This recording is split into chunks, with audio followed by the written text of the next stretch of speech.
Hey guys, and welcome back to Teen Questions with me, Hollow.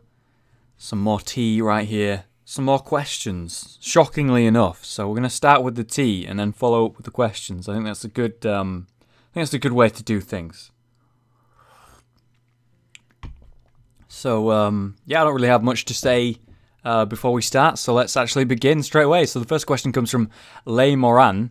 What's your opinion on YouTube buying Twitch? So this is a big question, and so many people have covered it now. Pretty much, like, just the big YouTubers and everyone's talked about this. And, you know, the opinions have been expressed, and I think my opinion is probably going to be the same as a lot of people. Like, a lot of people will have a similar opinion. So Google buys YouTube and sort of injects money into YouTube and then allows them to keep doing what they're doing, and then over the space of several years slowly implements stupid shit like Google Plus and that kind of thing, and little restrictions. And they also put AdSense in, by the way. That's how YouTube started being a thing that you could do a career on and that kind of thing. You know, just slowly putting these changes in that some were good and some were really fucking bad. But they ultimately just injected money into YouTube and allowed them to do what they wanted, and that built YouTube as what it is today. So the same things happened with Twitch. They've seen that Twitch is a really big market for gamers and games in general, and they've decided, oh, we want a slice of that pie. There's multiple reasons why this is a good thing. There's multiple reasons why this is a bad thing, so let's discuss them, alright? Okay, so good things. Injecting money into Twitch so that they have better, you know, ways to use Twitch. Like, Twitch crashes all the time, and they have sort of issues with overcapacity and basic level shit. And, you know, that, for example, their archiving system is garbage and, you know, stuff like that. And, you know, it's really shitty. So a huge sort of cash injection into Twitch so that they can do bigger and better things and have better servers and have a better service in general is a brilliant, good thing. However, as Google did with YouTube, they probably will implement things over time and maybe change it. Maybe they'll take some of Twitch and put it on YouTube. Maybe they'll bring YouTube over to there. Or maybe they'll do something terrible like forcing Google Plus on Twitch like they do on everything. So we don't really know what's going to happen. And personally, I'm content to wait because I think it could go either way. It could be a good thing, it could be a bad thing. But we don't know until we see it. So that's the thing. So what I'm holding out hope for, really, is that they just inject money into Twitch and leave it alone and take some of the profits. That's what I hope they do. But a part of me just feels like, you know better than that. They're going to do something. So we'll see what happens. Google is a very successful company, and obviously YouTube is a very successful thing. Hopefully that success follows on to Twitch, as it already is successful, but could be even greater, potentially. So we'll see what happens, but I'm holding out hope. So that's my opinion on that. Alright, next up is Lucas. He asks, will you do updates on your cosplay of Deathstrokes? Yes, definitely. I'm definitely going to be doing that. Basically, every time I make a big change, I'm going to do a vlog on it and show you my progress and what I've done, what I've bought, maybe what I've made, who's helped me, that kind of thing. Slowly piecing together this costume and then eventually having a vlog on the final finished thing and just being happy with it. And hopefully I can use it as a guide later when I do future sort of cosplay stuff, and maybe you guys can learn something from it too. Chances are, though, I'll be learning mostly and making mistakes, so you have to look out for that. But yeah, those are going to be some fun, interesting videos that are different, and yeah, I'm looking forward to doing those kind of updates on the cosplay. And ultimately, I'm just really excited to get the thing put together. It's going to be awesome. Next up is Thera. Hi there, Poppy here. So basically, the person who sent me some viewer mail recently that's really talented, and I said that I draw inspiration from that kind of artwork, and I'm looking forward to doing that kind of thing. So hello again, Poppy.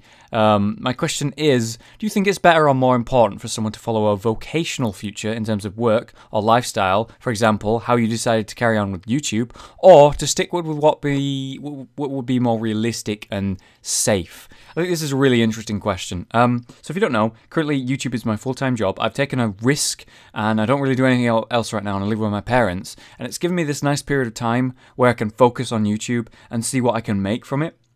And in that time, I've gone from two 3,000 subscribers to 46,000, nearly 47,000 over the space of a year and a bit. And honestly, that's awesome, but currently it's not enough. I'm simply not earning enough money right now if I was to be living in my own place, for example, and that's a problem, obviously. Now, there's different ways I can fix that and remedy that, but ultimately what I'm doing with my life is doing something that I used to do for years as a hobby and doing something that I love and putting my time and effort and, my life and power and whatever into specifically YouTube to see what I can do. And I've created a lot of things, and I know I've touched a lot of people's lives and hopefully made a difference that's for better, for, improvement over many people's lives. And I receive really nice messages, emails, PMs, personal messages on Twitch, and, also YouTube videos. I also get YouTube PMs even. I also get messages on Steam, on Battle.net, on all things people have added me on, just with these heartwarming, wonderful messages. And I have helped people, or at least made a positive impact on a lot of people's lives. And irrelevant of what happens from now, irrelevant of where I'm in a year from now, I know that I've done this with my head held up high, and I've achieved something, and I've made a positive impact, and I have added something to the world at very least. And that's really what I aim to do with my life. I want to add something, not take. And, this is a means to an end to do that. So what I'm doing is a risk, something that not everyone can do. Not everyone gets an opportunity to do. And if it works out and I get to do this for years from now on, I will be incredibly happy. And if it doesn't, then I've done something and I've been happy and I've achieved something. And I wouldn't look back at my life and gone, I wish I'd taken that risk with YouTube and just gone for it like I have now and been bitter about it and had regrets.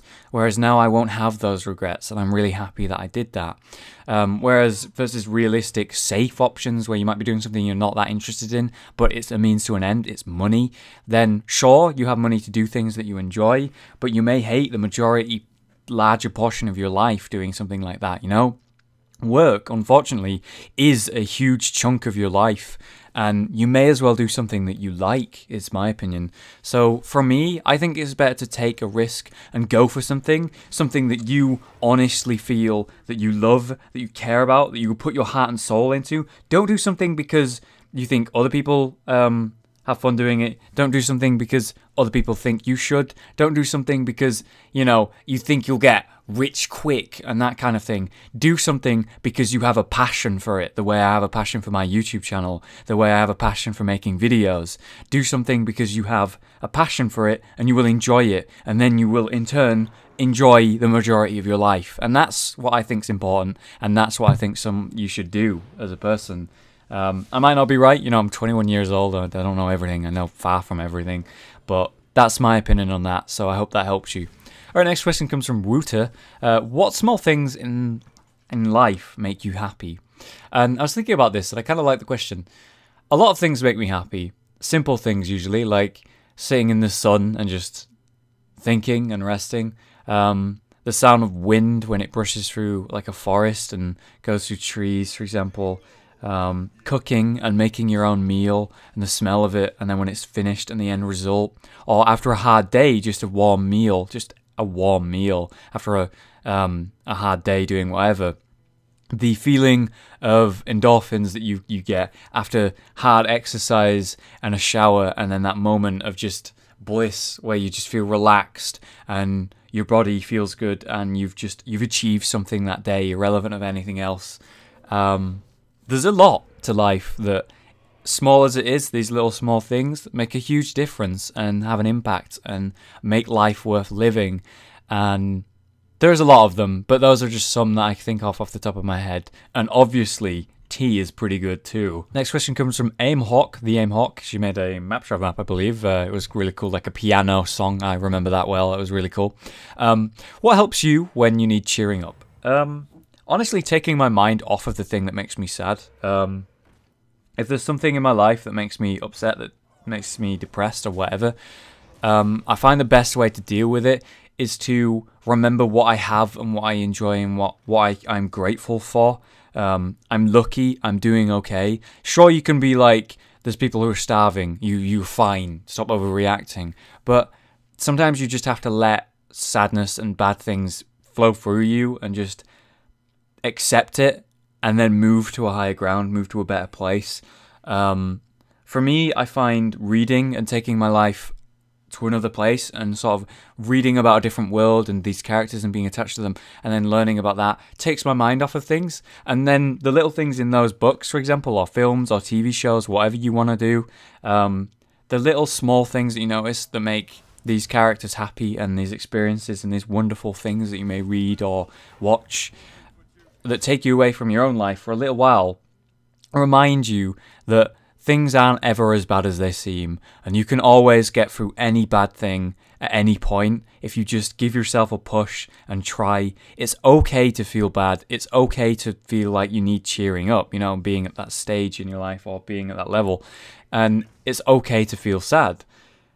I think you should just accept those feelings, ride them out for a little bit, and then while you're doing that, distract yourself, you know, watch something you enjoy, rewatch a film that you love, reread a book, read a new book, go out, do something different, push yourself, drag yourself out of bed and go do something and experience that life has on unlimited possibilities, no matter what situation you are in, and life can always be worth it. So, I don't know, that always makes me feel better. For me, I always have this kind of drive, whenever I feel down for a little while, I recently have, is that moment where I kind of feel like I don't like giving up. I don't like, you know, slowing down with anything. And I don't like accepting defeat. I don't like being a quitter or quitting anything. So I like to push through those. And if I'm feeling down, I know in my heart that I will progress and I will succeed in something that I'm trying to do, and anything that makes me feel down I can get over. But I just accept that there's going to be this period of time where I'm going to feel down about it, but I know I will lift my head up and I will go at it twice as hard as I previously was, and I will strive to achieve what I want. And I hope everyone can kind of have that kind of motivation that I don't know where I got it, but I'm glad I have it. In any situation you're in, and just have that motivation. If you don't, fight for it and gain it, I guess. That's how I feel about that. Okay, the next question from Admiral Cornelius, the Thunderbolt. Hollow, what team do you want to win in TI4, and who do you think will win? I want Navi to win because I fucking love Navi. I love their personalities. Dendy's hilarious, and Puppy's a really good captain. And just as a team in general, not just those two, I really like them, and the personalities that they bring are really beneficial to esports and Dota 2 in general. Their upbeat attitude and the silly things they do. They try different strategies that people often or didn't do. They bring new ideas to the table and shock the game and esports in general, and I fucking love that, you know? It's just the thought, like at TI3, I remember Dendy playing and Puppy playing in the All-Stars match, where basically a bunch of the main teams that were there at TI3, this main event, went against each other, and, you know, like normal in the tournament. But there was this thing called an All-Stars match, like a Battle Royale, think of like Smash Bros style, where they had like the main figureheads from each of these big teams go into a booth and then jumble up the teams. So like Navi was teamed with IG and some people from Alliance and that kind of thing, facing off against other members of Navi. And I remember seeing Puppy and Dendy, they were having a fight, and Dendy managed to get a kill on Puppy, and then he fucking came out of the booth, did the fucking Gangnam style dance up to the window, the see-through glass, in front of Puppy, and just did it in front of him and waved at him and just danced around. Oh my god. It was the funniest thing, and it reminded me just how fun games are and how far it's come as a general esports and all that, and it makes me happy and proud to be part of it. So yeah, Navi all the way. I don't know who's gonna win, and I hope it's Navi, but yeah, there you go. All right, final question from Mr. Snaky. Would you still do YouTube if you didn't get paid for it? Of course, it was something I did for 3 years before I saw a penny for it, and if I didn't earn money now, I would still probably do videos. Though, obviously, it would be a much smaller rate, like it wouldn't be 2 videos a day or maybe even 1 video a day, but I would still produce videos at least multiple times a week because I love it, because it's not just something I do for money, it's not just something I do as a job, it is literally my passion, honestly, and I'm really happy to be able to do something like this. But the best thing about it is anyone can do it. That's the point of it. Anyone can do it for as long as they want, as much as they want, and that is freedom right there. So thank you very much for watching. Please leave a question in the comments if you would like to have your question answered next time, or at least a chance of it. I will see you guys next time, and I hope you have a very good day.